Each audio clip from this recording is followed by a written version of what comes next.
ang nag-deliver papunta sa bahay nila Pangulong Bongbong Marcos at Speaker Martin Romualdez mag-insert o magpasok ng 100 billion worth of projects sa BICAM. Sana po ay hindi nila ako mapatay bago ko mailabas ang lahat. Ginawa ko lang ang utos sa akin, pero ngayon, handa na akong harapin ang lahat. Ginagamit ng administrasyon ang buong resources ng bansa para tumahimik ako. That he will shoot me if I will talk. Gagamitin ako bilang panakipbutas sa kanilang kampanya laban sa korupsyon. Hindi na ako mananahimik, ilalabas ko ang lahat ng katotohanan. May resibo, may ebidensya, at may pangalan. Para sa bawat Pilipino, alam ko na buo ang galit ninyo sa akin ngayon.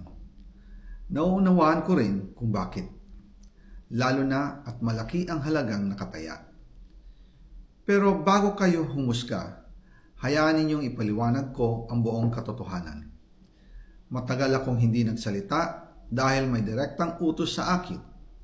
Huwag nang bumalik ng Pilipinas at manahimik na lamang. Umalis ako noong July 19, 2025 para sa aking medical check-up. Nakaplanong bumalik pagkatapos ng SONA ni Pangulo. Pero habang papauwi na ako, tinawagan ako ni dating Speaker Martin Romualdez at sinabihan, "Stay out of the country. You will be well taken care of as instructed by the President."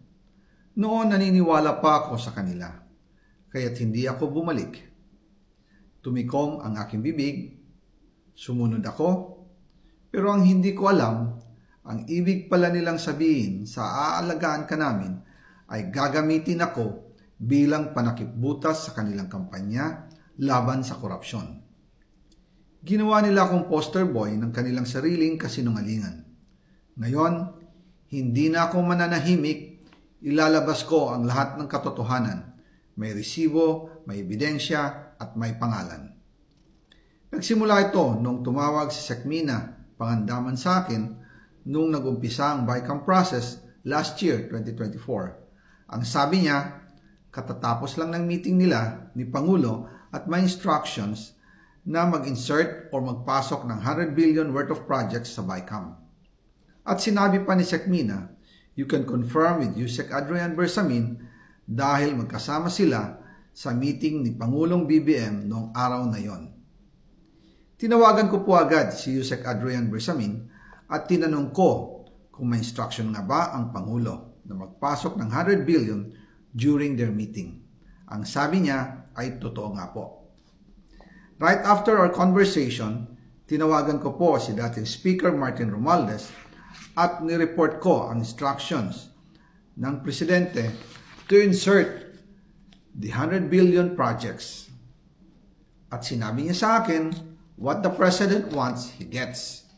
After ng ilang araw, nag-set po ng meeting si Sekmina Pangandaman at Yusek Adrian Bersamin sa amin ni dating Speaker Martin Romualdez sa Aguado Building in front of Gate 4 ng Malacanang at nandun din po si Yusek Jojo Cadiz. During the meeting, binigay po ni Yusek Adrian Bersamin ang listahan na worth 100 billion.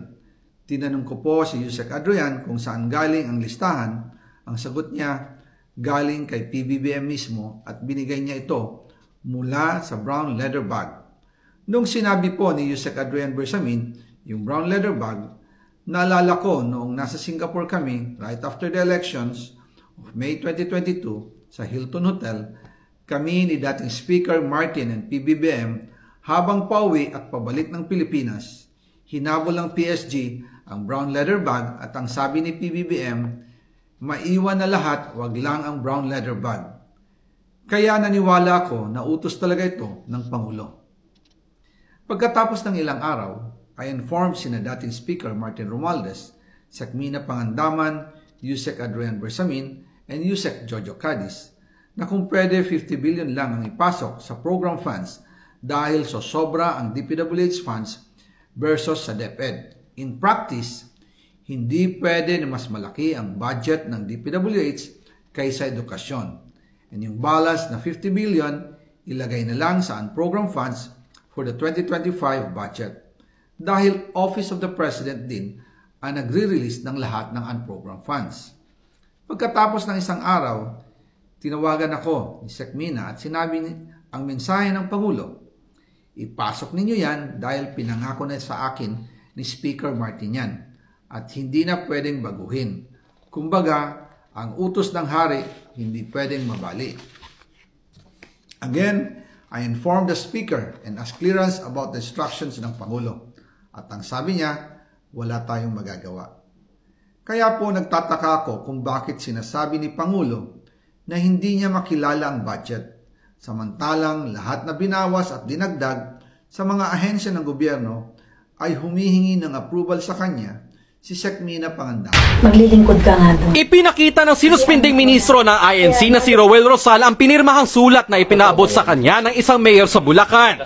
Humingi ng paliwanag ang mayor kung bakit hindi siya ang inendorsong kandidato ng Iglesia daw kasi siyang nakipagpulong sa district minister at nag-abot ng 210,000 pesos. Walang ilang beses siya nagbigay, pero sa bandang huli ay hindi siya nadala ng iglesia. Bilang kaibigan ng mayor, inilapit ni Rosal ang sulat sa tagapangasiwa ng iglesia. Pero wala silang nakuhang sagot. Wala rin silang nakuhang aksyon ng sulatan na nila mismo ang executive minister na si Eduardo Manalo. Pero ang kinagulat nila, bigla na raw silang tinakot ng inoopisyal ng kanilang sanggunian na itigil ang paghingi ng tulong. Sinuspindi rin siya ng walang abiso o pakikipag-usap at pinaalis sa pabahay ng iglesia kasama ng mga pulis. Iwalag na kami at wala na kami karapatang manirahan doon sa pabahay ng iglesia. Pag hindi kami umalis, kaladkad rin kami. Ayon kay Rosal, napilitan siyang lumantad dahil sa mga binitiwang salita ni INC spokesperson Edwin Zagala na pawang paninira at walang ebidensya ang mga ministrong sinuspindi. Paniwala ni Rosal, nangyayari ang ganitong katiwalian pati sa ibang probinsya at iba pang posisyon sa gobyerno.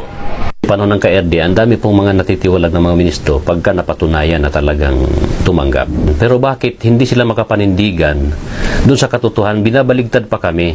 Kami pa ang nanggugulo sa iglesia. Panawagan ng dating ministro, lumantad na rin ang iba pang ministro at magsalita na si Ka Eduardo para maayos ang sigalot sa iglesia. Sinubukan namin kunin ang panig ng Iglesia ni Cristo sa pamamagitan ng spokesperson na si Edwin Zagala pero hindi ito sinasagot ang aming tawag.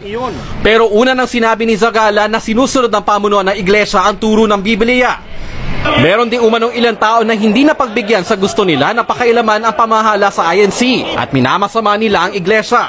Nananatiling tahimik naman sa tapat ng compound ng pamilya Manalo sa Tandang Sora, Quezon City. 6 na pulis na lamang ang nagbabantay sa compound. Ilang beses dumating ang mga delivery service sa mga pagkain, tubig at groceries. 2 miyembro din ng Commission on Human Rights ang matyagang nag-antay sakaling gusto na magsalita nila kay Angel Manalo sa gitna ng sigalot sa INC. Pero walang humarap sa kanila. Nico Bawa, ABS-CBN News.